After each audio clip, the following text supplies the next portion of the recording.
Баршаңызға сәлем. Менің арнама қош келдіңіздер. Сіздермен мен Нұрайым. Бүгін өте дәмі тіл үйретін карамельді пирогтың рецебімен бөлісетін боламын. Біз алдымен қамырын жасаймыз.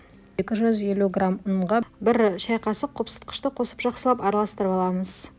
Осындай мен 60% май қолданамын. Осы майдың тең жартысын пайдаланатын боламын. Шамамен 90-100 грамм.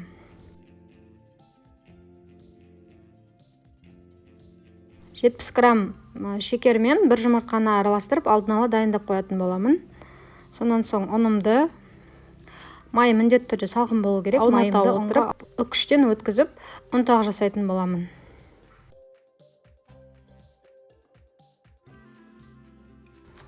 Түйірлер болып жатса, майымыздың міндетті түрде қолменен осылай жасап үгітетін боламыз.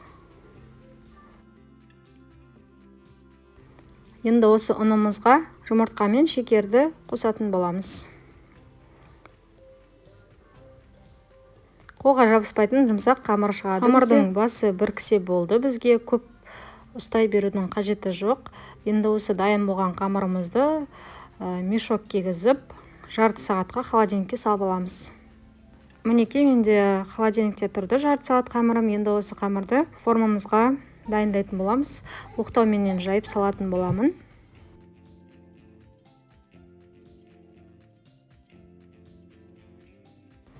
Менде форма диаметрі 26 сантиметр. Бортиктен асатындай етіп қамырды дайындайтын боламыз. Сонан соң оқтауменен жинап, видеода көрсетілгендей формамызға орналастыратын боламыз.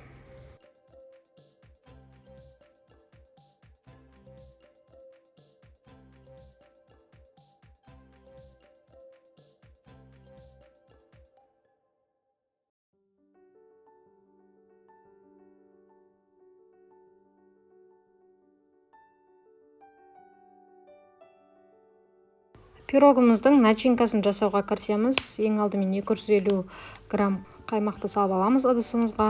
Сонан соң вареная сгущенка қосамыз. Шекер қосамыз.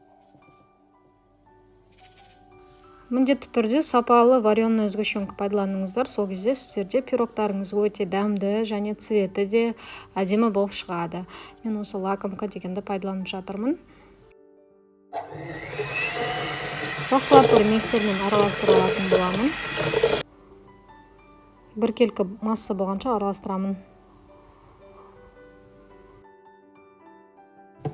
3 жұмыртқа қосамын.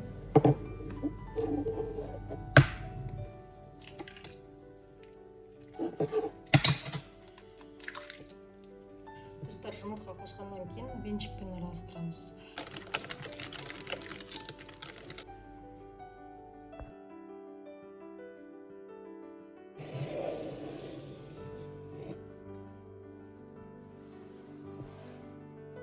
Карамельный пирогымыз дайын болды.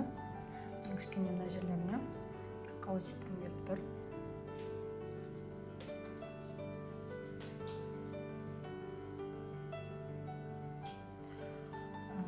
Вафельный крошкамен сәндеуге болады бұл пирогты. Әдемі көрінеді. Сахарный пудра себуге де болады. Мінекей, өте әдемі болып тұр. Достар, назарларыңызға рахмет. Менімен бірге болғандарыңызға комментарий жазып, лайк басып, маған қолдау көрсетіп кетіңіздер. Сіздердің қолдауларыңыз мен үшін өте маңызды. Сіздермен бірге болған мен Нұрайым. Келесі кездескенше сау болыңыздар.